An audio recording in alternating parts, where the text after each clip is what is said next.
Salut à tous, j'espère que vous allez bien, j'espère que vos familles vont bien. Ici, là, nous avons une tempête de neige qui nous est arrivée brusquement, donc nous sommes à la maison. Et je vous dis, j'ai décidé de faire cette vidéo pour vous parce que vous savez, je vous ai déjà promis que on va naviguer sur la plainte de Jay-Z, de fils allegedly de Jay-Z contre Jay-Z. La procédure a déjà duré plus de 10 ans.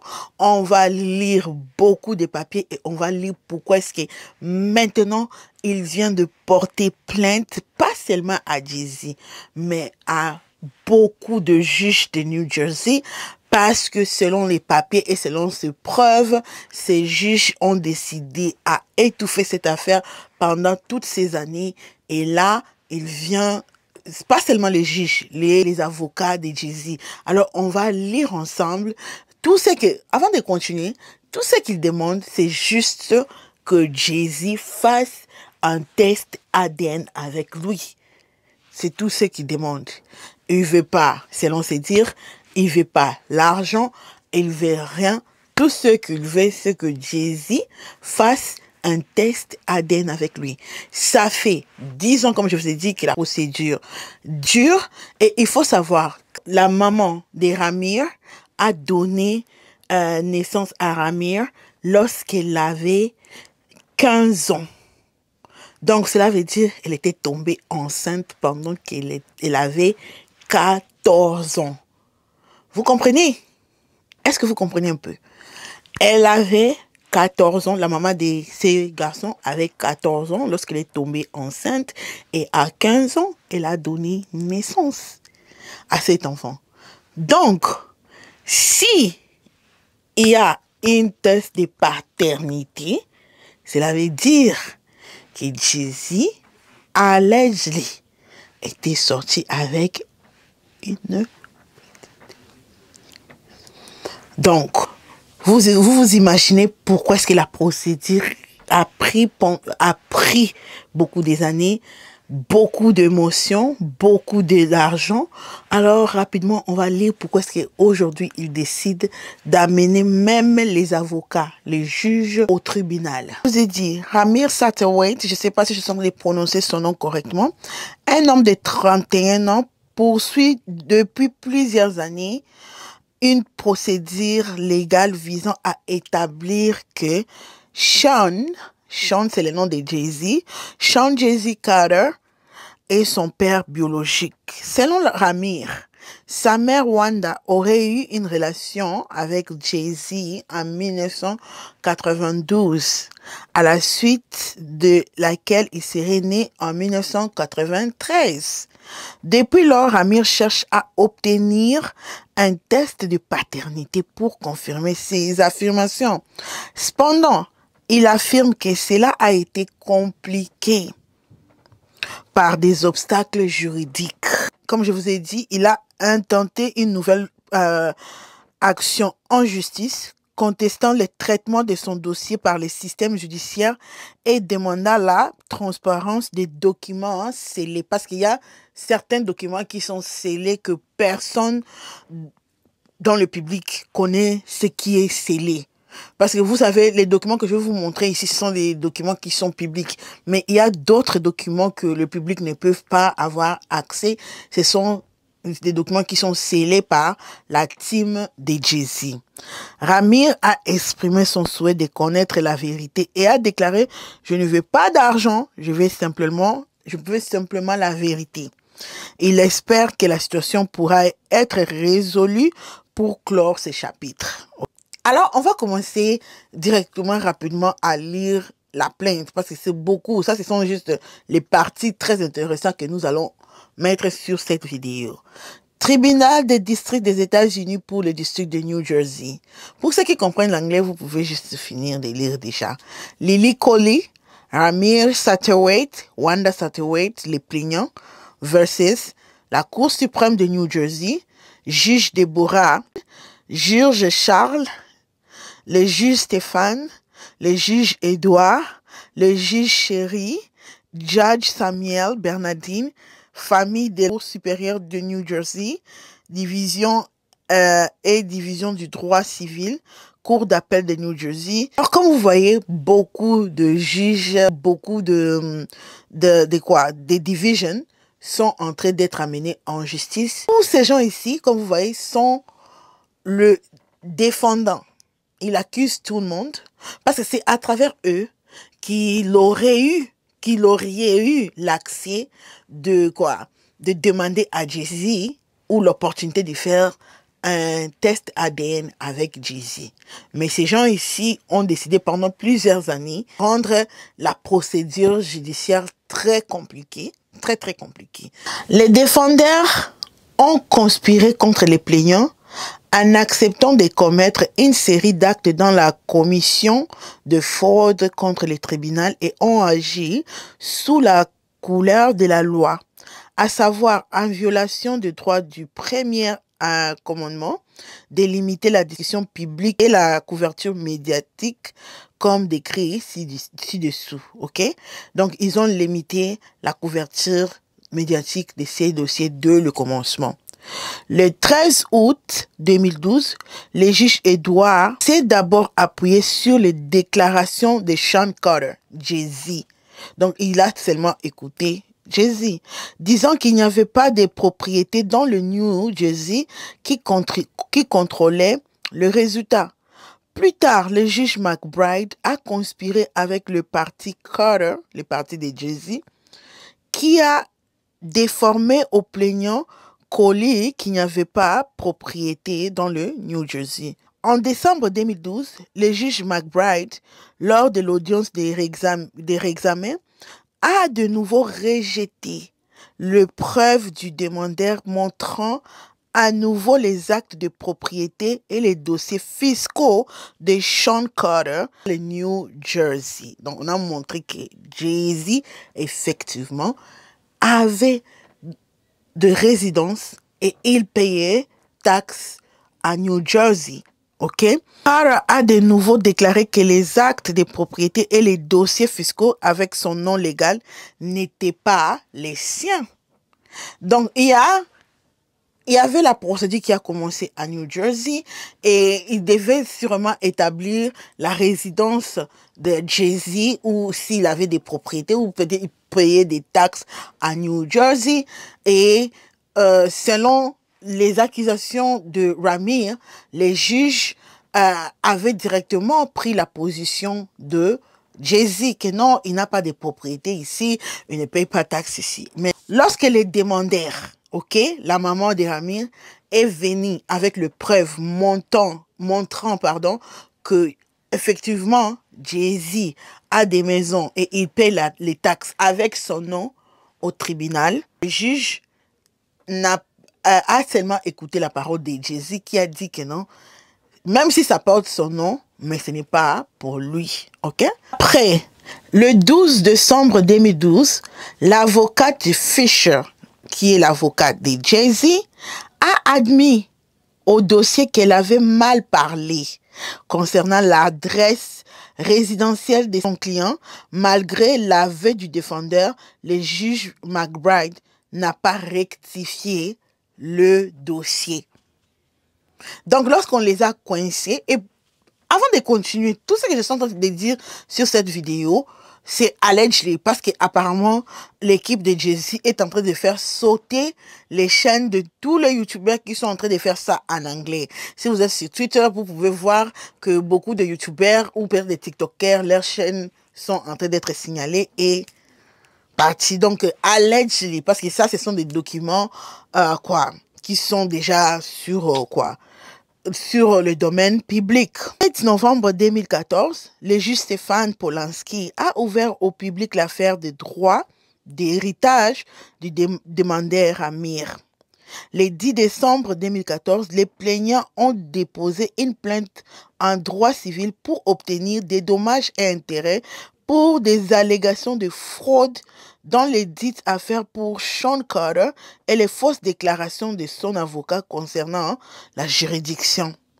Ok? Donc c'était, comme je vous ai dit, d'abord il faut établir la juridiction et c'est là où il y avait déjà eu les incohérences. Ok? Le 1er mai 2015, le juge Charles Dodge a sanctionné les plaignants pour avoir diffusé des dossiers sans preuve et sans ordonnance de protection. Les dossiers en question étaient déjà dans le domaine public avec sa pleine connaissance. Aucun processus n'a eu lieu par la suite de 2015 à 2019. Jesus. Je ne crois pas que ça s'est passé en Amérique. Donc, je trouve qu'il y a la justice et justice, il y a la justice pour les riches et la justice pour les pauvres. En septembre 2013, dans la plainte du demandeur Amir sur le droit d'héritage, le juge Nam a conspiré avec l'avocat du défendeur en changeant la destination légale de la mère de Amir dans l'affaire d'un défendeur à un demandeur pour justifier et fermer les yeux sur les preuves de plaignant montrant que la partie Sean Carter, la partie de Jay-Z, possédait une propriété dans le New Jersey, montrant ainsi que la Cour avait une incompétence personnelle sur les défendeurs. En décembre 2014, le demandeur a déposé une plainte contre Sean Carter, encore une autre plainte contre Jay-Z et son avocate Liz Fisher, et par la suite demandé à la Cour l'autorisation de modifier la plainte pour ajouter les réclamations, la dissimulation de preuves, violation du statut de New Jersey concernant les dépôts judiciaires inappropriés, conspiration civile, abus de procédure civile, puisque le demandeur a découvert que Jay-Z Carter possédait plusieurs propriétés dans l'État, et que par conséquent, la Cour avait la compétence sur l'affaire Carter. Donc la Cour était compétente, mais la Cour disait aux demandeurs qu'ils n'étaient pas compétents parce que Jay-Z n'avait pas des propriétés en New Jersey, allegedly.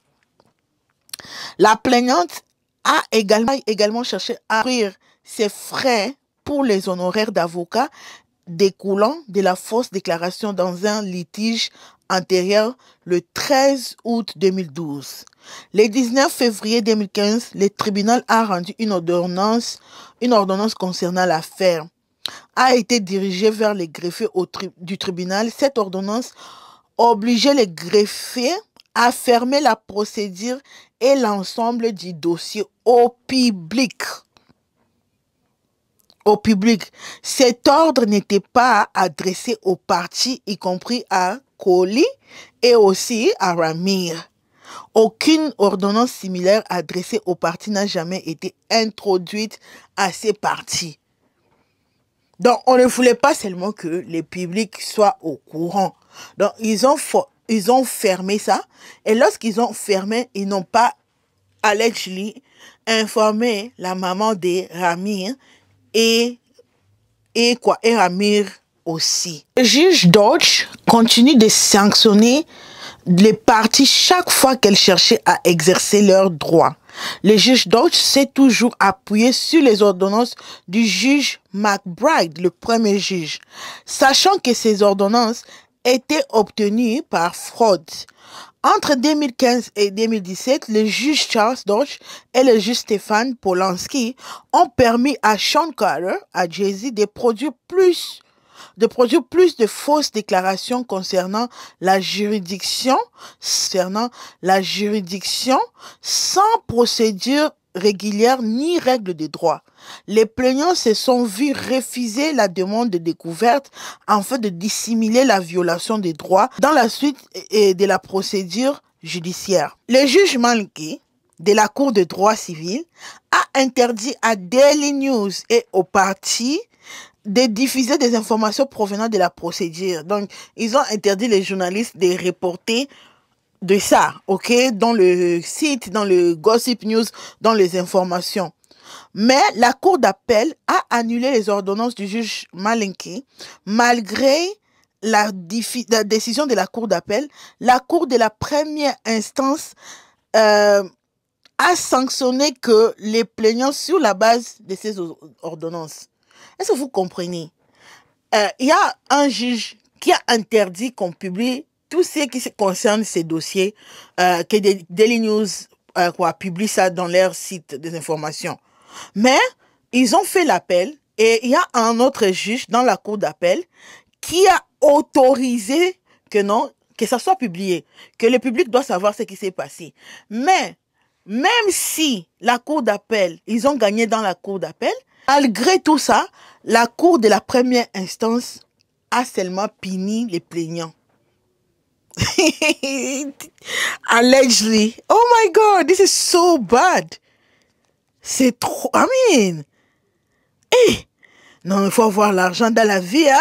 2016, le juge Dodge a permis à un avocat de la défense, Liz Fisher, d'obtenir de l'argent à partir des requêtes frivoles et des sanctions honoraires d'avocats à partir d'une ordonnance des baillons qui n'existait pas et d'allégations qui ne se sont jamais produites.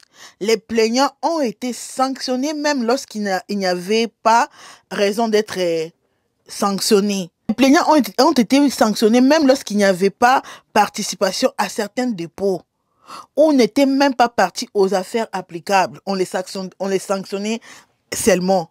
Le juge Dodge a également sanctionné Wanda pour avoir exercé sa liberté d'expression en enregistrant une vidéo sur son fils. Le juge Dodge a demandé au demandeur colis de l'argent enregistré. Le juge Dodge a appelé Wanda à la maison pendant l'audience pour l'intimider.